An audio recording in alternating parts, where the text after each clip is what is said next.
Now for updates on sports stories from across the globe, Aaron Akirijola joins us. Aaron the Baron, good morning. How very good morning to you. Fantastic Friday. I must actually say good morning to you, Doctor.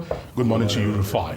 Let's get it started today. And we teased this yesterday, talking about the nomination list for the 2025 Ballon d'Or. It's out, and usual suspects, and nothing really out of the ordinary with Jude Bellingham, Ousmane Dembele, and the likes Donnarumma, Doué, Dumfries.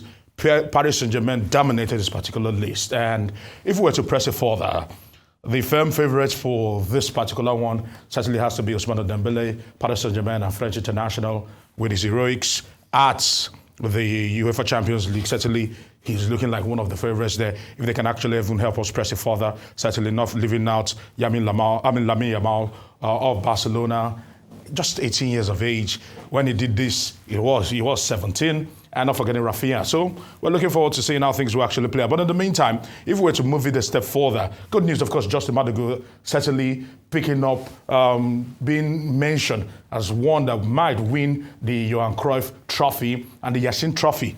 Chiamaka Nadozie also has gotten a nod. The 24-year-old has been fantastic for club and country. So due reward there, if you'd ask me.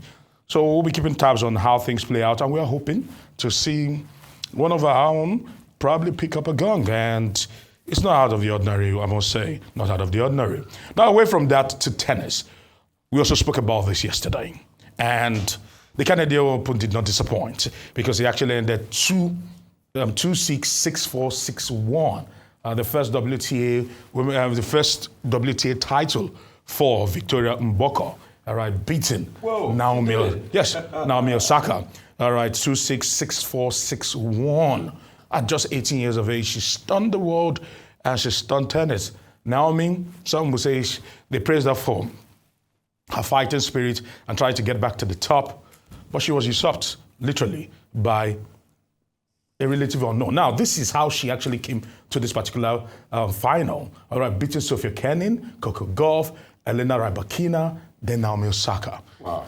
That is no fluke. That is no fluke. Big girls, yes, she did. Yes, she did. And she actually holds the record of beating most top-seeded players to actually win a tournament. But in the meantime, here in Nigeria, First Lady Remi Tinubu has actually gifted the families and athletes from that ill-fated crash just shortly after the National Sports Festival, 110 million naira. If it's broken down into bits and pieces, of course, the deceased family will get 5 million naira. And the state government has also added that they will also give the deceased family another 5 million naira because they had given 22 million naira initially. And some of the athletes, the athletes that were injured will get 2 million naira and houses. So at the moment, compensations are literally being doled out to those individuals, the families, just to show that they're not being forgotten. Kudos to them there. And later on, of course, the chant continues this weekend, and it's been hitting up nicely. The Super Eagles, or Super Eagles Team B, have not really had a great time out there in Zanzibar, and they were hoping to do better as Eric Shell has charged his team to be more aggressive. They take on Sudan on Tuesday, and it's expected that they'll do things. Let's quickly look at some of the results that actually came in from yesterday, because it's still ongoing and we're expecting a lot. Of course, DR Congo beating Zambia 2-0. It was a 1-1 affair between Angola and Kenya. Over to you guys. I just want to, we have 30 seconds. I just want to give you a rhyme in tribute to Mboko. Okay. Osaka became like Saka, the comedian, when she collected Mboko's koboko. I think also my focus is also on Vicky Mboko, yes. who started playing tennis at the age of 3, and just as a hobby until they realized that she was actually picking up and doing very well. She's a child of 2 Congolese parents who had to run away from Congo due to the war. We know that war is still ongoing, but I just love how the story turns around, and she's making a name for herself. This is just the beginning, I hope, of a great legacy for her. So I'm I hope always so too. rooting for, you know, young black girls. See, now my daughter and I can watch her. You can't do this. My daughter said she wants to be a tennis champion. So, Wow, yeah. that's quite impressive. She plays well, though. Mboko, congratulations to her. Yes. A fighter, a star is born. The interesting thing about the game of tennis or athletics generally is that now and again, you know, a new star comes up, and this is the latest. And it's a big achievement for her at a personal level, and also for Canada doing well in the WTA. And again, of course, she says, and she has always said, that Naomi Osaka is her idol. Yeah. So beating an idol should be, you know, in itself a major achievement.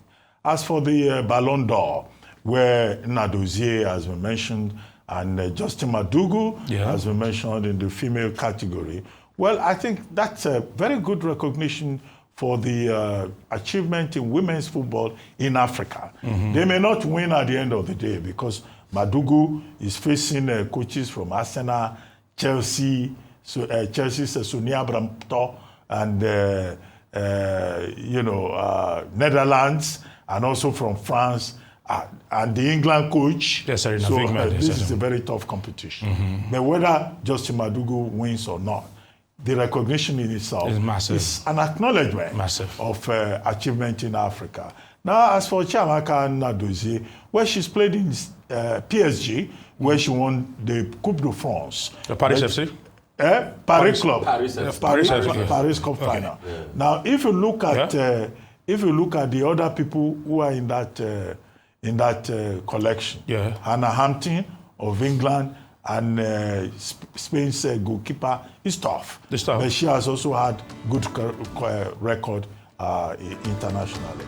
As for Ballon d'Or for men, I thought we settled it long ago that it will come to Ousmane Dembele. Doctor, Barcelona players and Spanish players have refused to concede that. All the 13 men on the list, I mean, they are all there. Dembele won the Champions League. No, but it's the fact that he lost the Club World Cup has just thrown it off. Barcelona at the Club World Cup.